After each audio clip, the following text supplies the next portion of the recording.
Alors voilà une technique fondamentale qui repose sur la formule de dérivation des composés de fonctions. Alors elle est présentée dans le cours en faisant f de g de x et donc u prend la place de g de x. Le u dont il est question ici est une fonction qui dépend de x en général. Mais c'est plus cool, plus simple de l'écrire comme ceci que d'écrire la dérivée de f de g de x et ainsi de suite. Et donc quand on dérive une composée, on commence par dériver ce qu'il y a à l'intérieur, donc ça fait u'. On multiplie ensuite par la dérivée de ce qui est à l'extérieur, c'est-à-dire f', et on recopie ensuite dans la dérivée de f ce qu'il y avait à l'intérieur. Et donc ça, c'est une petite phrase magique qui marche tout le temps, qui permet de dériver les composés simplement et de faire des choses concrètes sur lesquelles on ne se trompe pas. Je recommande plutôt l'usage de cette petite phrase que d'apprendre par cœur les formules sur lesquelles on va se planter. Autrement dit, que veut dire cette formule? Ça veut dire que si on a une fonction de x qu'on sait primitiver, eh bien, en fait, on sait primitiver toutes les fonctions qui vont avoir cette tête-là, où on a un u', c'est-à-dire la dérivée d'une... Là, à la place de u, c'est une fonction qui va dépendre de x, en fait. Et on a sa dérivée, et ici, on a un f de u. Et donc, si on arrive à reconnaître cette forme-là, et alors le cerveau humain et ses yeux sont particulièrement efficaces pour reconnaître des formes dans des expressions mathématiques, comme on le va voir un peu plus tard. Et donc, si on reconnaît cette forme-là, eh bien, on va trouver une primitive qui va être f de u, puisque la dérivée de f de u, c'est ça. Hein, vous voyez, grand f' ici, c'est mon petit f. Hein, grand f', c'est petit f. Autrement dit, si on sait primitiver petit f, on va savoir primitiver toutes les expressions qui ont cette forme-là avec un u qui peut dépendre de x. Et donc pour moi, cette forme-là, 1u' multiplié par quelque chose qui dépend de u, est fondamentale, parce que ça permet de reconnaître une situation dans laquelle on sait qu'il y a moyen de trouver une primitive. Et on verra plus tard que si on reconnaît cette forme-là, ça permet aussi de faire un changement de variable, auquel cas je recommande plutôt de faire une primitive parce que c'est plus léger plutôt que de mettre en place le théorème de changement de variable qui est un peu lourd parce qu'il y a plein d'hypothèses un petit peu compliquées. Donc vraiment, il faut, je veux dire, ça c'est un truc majeur, il faut garder l'œil ouvert, garder les yeux ouverts et ne pas rater une occasion de reconnaître un u' fois f de u. Alors en pratique, si vous reconnaissez un u' fois f de u, qu'est-ce qu'on fait après? Bah ouais, j'ai reconnu la forme, mais comment je fais pour trouver ma primitive? Il y a une recette que j'essaye de vendre aux étudiants qui repose sur le fait que nous, les êtres humains, on a beaucoup plus l'habitude de travailler avec des fonctions en x qu'avec des fonctions en u. Donc la recette consiste à prendre, vous prenez la forme que vous avez reconnue, vous remplacez là-dedans les u par les x. Donc ça fait x' qui vaut 1 et f de x. Ça simplifie en fait. Ensuite, petit f de x, on le primitive, on trouve grand f de x. Et ensuite, on remplace les x par des u. Et ça vous donne du coup la primitive que vous n'étiez pas capable de trouver en u. Vous voyez, on fait un détour par les x pour trouver votre primitive en u. Ça marche vachement bien, on n'écrit pas ça sur sa copie, ça fait au brouillon et en fait on intuite juste la bonne primitive et sur sa copie on la dérive pour vérifier qu'elle est correcte. Alors voilà des exemples de fonctions qu'on va arriver à primitiver grâce à cette technique-là. Donc vous voyez que ça commence à être un peu compliqué, il y a des mélanges qui sont faits avec du x de l'exponentielle, du logarithme, des sinus, des cos. C'est sacrément plus compliqué que ce qu'on faisait jusqu'à maintenant. Et donc là, avec vos yeux qui sont ouverts, vous essayez de reconnaître la forme où on a un u' et quelque chose qui dépend de u. Alors ça veut dire que faut choisir quoi prendre pour u. Par exemple, vous voyez, si je prends ce u là, et ici, c'est la dérivée de mon u, j'ai un u'. Et donc j'ai bien un u' multiplié par quelque chose qui dépend de u.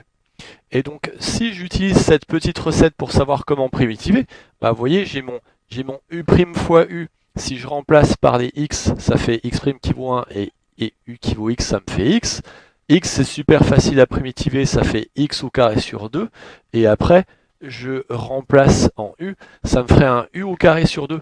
Et u, le u que j'ai choisi, c'est ça. Et donc la primitive que je cherche, c'est sinus de x au carré sur 2. U au carré sur 2. Et effectivement, quand on le dérive, bam, on retombe là-dessus. Donc en fait, il faut absolument avoir reconnu la forme u' fois u et avoir bien trouvé le u. Alors, ce qui nous aide, c'est l'expérience, le fait qu'on connaisse nos fonctions. Par exemple, là-dedans, il y a du log. Mais c'est bien connu que la dérivée du logarithme, c'est 1 sur x. Et donc, oh, surprise! Il y a un 1 sur x ici. Ça serait pas le u' si je prends ce u égale le logarithme de x qui est ici. Autrement dit, j'ai la forme u' fois u2. Pardon, excusez-moi. J'ai u' qui est en haut divisé par u2. Pardon. Ok. Alors d'ailleurs, pour le choix du U, souvent on le prend dans des parenthèses qui peuvent être invisibles. Remarquez que là, il y a un carré, c'est comme si j'avais des parenthèses autour du log, et le U, oh surprise, je l'ai pris dans les parenthèses. Donc je vais appliquer ma recette. Donc U' sur U2, oh mince, je ne sais pas primitiver parce qu'il y a du U, moi je préfère les X. Bah en passant X, ça fait 1 sur X2. Oh, 1 sur X2, je sais intégrer ça, c'est un X puissance moins 2, bam, ça se primitive en moins 1 sur X. Et ensuite, si je repasse en U, et ben ça me donne donc un moins 1 sur U. Donc j'ai fait ça sur mon brouillon. Et du coup, je peux dire, et je pourrais le vérifier, qu'une primitive de cette fonction-là, et ben ça va être moins 1 sur U pour ce U-là. Autrement dit, ma primitive, c'est moins 1 sur le logarithme de X. Alors, il faut que je l'écrive un peu plus bas. C'est moins 1 sur ln de x.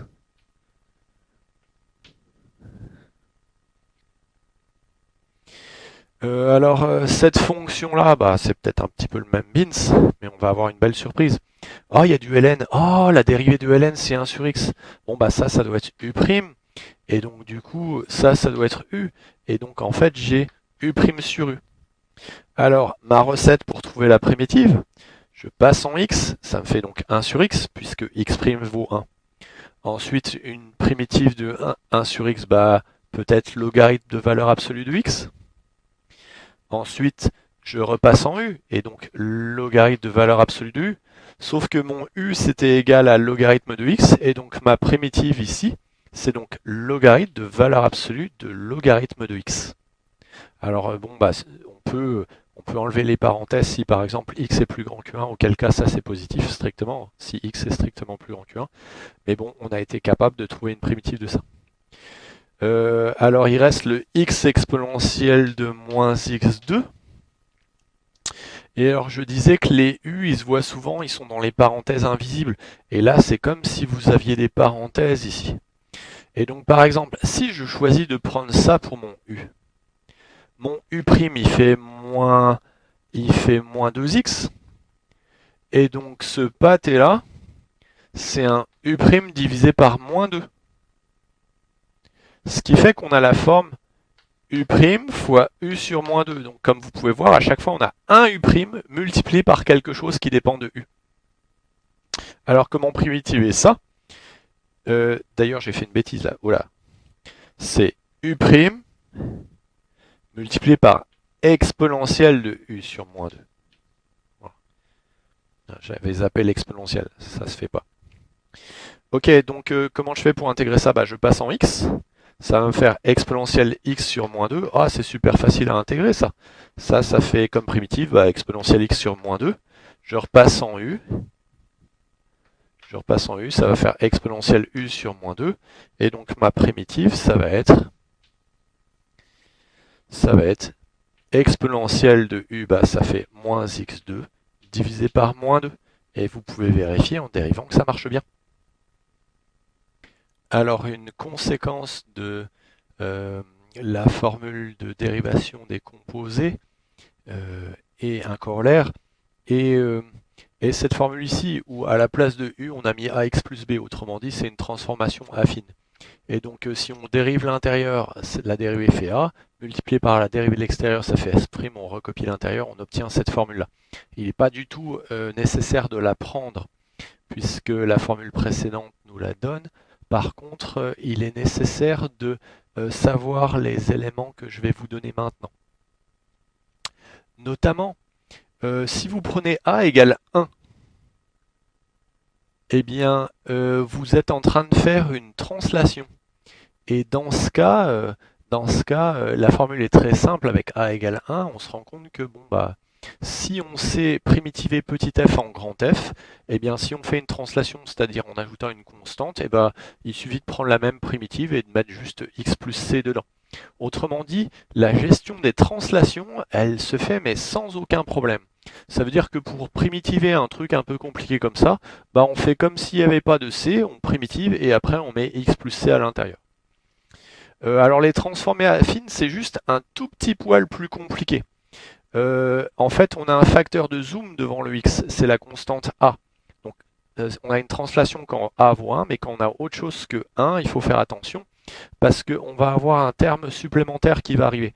Tout simplement, on fait un peu comme avec la translation. On intègre la fonction, après on balance ax plus b dedans, et pour trouver la constante qu'on doit rajouter, bah, il suffit de dériver et de regarder ce qu'il faut mettre pour tomber sur ce qu'on veut. Donc là, quand je dérive, il y a un a qui sort, donc il faut que je mette un a sur a pour le compenser, et je tombe là-dessus. Donc tout ça pour dire que à partir du moment où vous savez primitiver une fonction, vous savez primitiver les translations, c'est super facile, et vous savez aussi primitiver les transformés affines. Il y a juste un petit facteur multiplicatif qui vient en plus, donc c'est vraiment pas compliqué. Alors voilà des exemples de fonctions qui sont dans ce cas. Donc encore une fois, ça se complique. Alors voilà comment il faut faire. Oh, il y a une translation ici. Bah, je fais comme s'il n'y avait pas de 1. Alors c'est quoi la primitive de cosinus de x? C'est sinus. Ah bah je vais mettre sinus. Et puis je rebalance ce qu'il y avait à l'intérieur. Et là, je dérive pour vérifier que ça marche. Oh, ça marche. Surprise. Là, c'est quoi? Oh, c'est encore une translation là. On soustrait 2 à x. Je fais comme s'il n'y avait pas le moins 2. Et donc primitiver 1 sur x, c'est facile. Ça fait du ln. Donc j'ai un logarithme de valeur absolue, c'est un peu trop haut. Alors, ça fait du logarithme de valeur absolue. Et ensuite, à la place de x, je rebalance ce qu'il y avait à l'intérieur, x moins 2. Voilà. Alors là, c'est plus compliqué. Ouh là là, ça c'est pas une transformation, c'est pas une translation, c'est une transformée affine parce que le x est multiplié par 2, il y a un facteur de zoom. Il faut que je fasse attention. Mais pour le primitiver, je fais comme s'il y avait sinus de x. C'est quoi une primitive de sinus de x? C'est moins cosinus de x. Ensuite, je recopie ce qu'il y avait à l'intérieur. J'ai qu'à faire un moins cosinus de 2x plus 1. Et là, je redérive pour voir ce qui sort. Ah ouais, mais il faut que je fasse gaffe quand je dérive. Il faut que je dérive l'intérieur. Il y a un 2 qui sort. Et donc, il faut que je multiplie par 1,5 pour le compenser. Et là, ça marche. Ici, même Beans, oh là là, il y a encore une transformation affine là. Bah ouais, le x est multiplié par 3, donc je fais comme si j'intégrais 1 sur x2. C'est quoi une primitive de 1 sur x2 qui est égale à x moins 2? C'est moins 1 sur x. Donc, moins 1 sur x. Je balance ce qu'il y avait à l'intérieur, donc 3x plus 2. Et quand je dérive, je fais attention que je dois dériver ce qu'il y a à l'intérieur. Ah, il y a un 3 qui va sortir, et donc je vais devoir multiplier par 1 tiers pour compenser le 3 qui va sortir de ma dérive. Alors là, même Beans, c'est encore une transformée affine.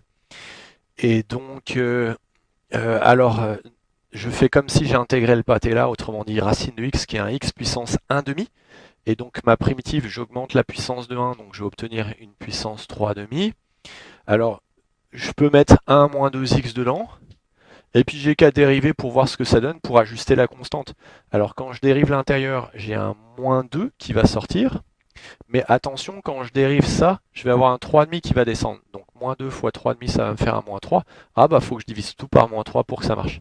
Et bingo, ça marche. Et maintenant, on en arrive à une erreur classique des étudiants. Parce que vous voyez, les étudiants, ça adore faire des raccourcis simplificateurs. Du style, j'ai pas trop envie de faire, de tout bien comprendre à 100%, alors j'essaye de simplifier au maximum tout ce que je vois, genre si je pouvais trouver un truc simple qui me permettrait de faire le truc que je vois, un truc facile que je pourrais bien retenir, ça serait trop cool. Et donc, à force de me voir faire ça, les étudiants, ils ont retenu que il suffisait de prendre la fonction et de diviser par la dérivée. Regardez là, 2x plus 1, la dérivée c'est 2, hop, je divise par la dérivée, ça marche, blablabla. En fait, ils retiennent des trucs comme ça. Et donc ici, les étudiants, ils vont faire un truc du style, j'ai qu'à faire pareil ici, j'ai qu'à faire comme si j'intégrais exponentielle de x, je recopie ce qu'il y a à l'intérieur et je divise par la dérivée de ce qu'il y a en haut et bing, ça marche. Sauf que là, non, c'est une horreur absolue, ce truc-là, ça marche pas du tout. Ça vient du fait que là, l'étudiant de base, il a appliqué une technique qui s'applique aux transformations affines et aux translations à quelque chose qui n'est pas une transformation affine ou une translation à x2. Ça me ferait mal que ça soit une transformation affine. Et donc il a pris ma méthode, il l'a simplifiée, il l'a sortie de son contexte d'application, et puis bam, que je te l'applique pour tout un cas de cas tout pourri auquel ça s'applique pas du tout. Et donc ça marche pas parce que cette fonction-là, c'est en fait un exponentiel de x2 multiplié par un 1 sur 2x.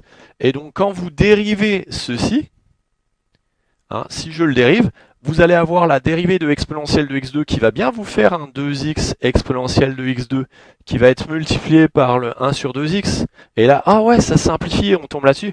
Ouais, mais les gens, quand on fait la dérivée d'un produit, il y a aussi le terme où celui-là qui reste égal et on dérive l'autre. Et donc là, on doit obtenir normalement un moins 2 sur x2 avec un fois peut-être.